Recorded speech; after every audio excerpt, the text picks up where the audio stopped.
شب معراج آنے والی، ہم رجب کے مہینے میں ہیں۔ اس مہینے کی ایک رات 26ویں رجب اور 27ویں شب کیا ہوا تھا؟ مصطفیٰ کریم صلی اللہ تعالی علیہ وسلم کی معراج کا وہ واقعہ ہر سال سنتے ہو۔ ہوا کیا تھا؟ حدیثوں کی روشنی میں جبرائیل امین آئے، مصطفیٰ کریم صلی اللہ تعالی علیہ وسلم کو مکہ مکرمہ سے حرم کعبہ تک لے گئے، حرم سے اس کے بعد مسجد اقصی لے گئے۔ یہاں تک کا تو واقعہ قرآن بیان کر رہا ہے، سبحان الذی اسری بعبدہ لیلا من المسجد الحرام الی المسجد الاقصی، پاک ہے وہ ذات جس نے اپنے بندے خاص کو مسجد حرم سے مسجد اقصی تک لے گئے۔ اور اس کے بعد ہوا کیا؟ سارے نبیوں کی امامت فرمائی، سارے نبیوں نے میرے آقا کے قصیدے پڑھے، پھر اس کے بعد سفر ہوا، پہلے آسمان، دوسرے آسمان، تیسرے، چوتھے، پانچویں، چھٹے، ساتویں آسمان، ہر آسمان پر ایک ایک نبی سے ملاقات، میرے آقا صلی اللہ تعالی علیہ وسلم۔ اس کے بعد عرش، کرسی، لوح، قلم، جنت، دوزخ، سب کے مناظر ملاحظہ فرمائے، سدرۃ المنتہا پر گئے۔ اس کے بعد جبرائیل امین وہیں رک گئے، آقا آگے، حضور پاک صلی اللہ تعالی علیہ وسلم اب اس جگہ کا سفر کی جس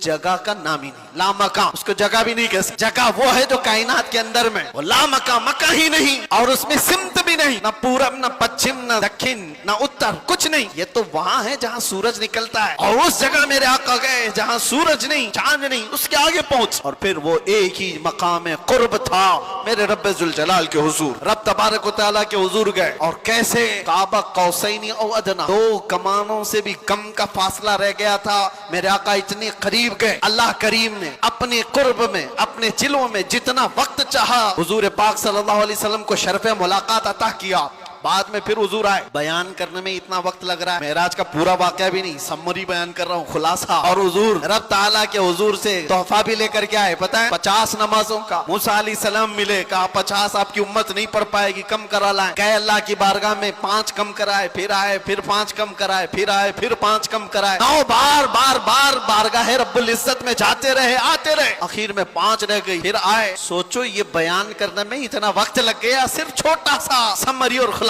لیکن حقیقت اس واقعے کی یہ ہے، تا عرش گئے پھر آئے محمد، کیسے؟ حضور عرش بھی گئے، واپس بھی آ گئے، جس کمرے میں آپ آرام کر رہے تھے، دروازے کی کڑی، اگر دروازہ کھول کر کے آدمی جائے تو کڑی کتنی دیر تک ہلتی رہے گی؟ روایتوں میں یہ ملتا ہے دروازے کی جو زنجیر ہے، یہاں آپ دروازہ بند کر کے گئے تو کڑی ہلتی ہے تھوڑی دیر تک کے لیے۔ حضور جب معراج کا پورا سفر طے کر کے آئے تھے تو دروازے کی کڑی ابھی ہل رہی تھی، اور بستر پر آدمی سو کر کے اٹھے تو بستر کتنی دیر تک گرم رہے گا؟ منٹ، 1.5 منٹ، لیکن حضور جب معراج سے واپس آئے تو بستر ابھی بھی گرم تھا۔ یہ نہیں کہا گیا کہ سورج ابھی نہیں طلوع ہوا تھا، یہ نہیں کہا گیا کہ رات پوری نہیں گزری تھی، بلکہ یہ کہا جا رہا ہے ارے زنجیر بھی ہل رہی تھی اور بستر بھی رہا گرم، تا عرش گئے پھر آئے محمد صلی اللہ علیہ وسلم۔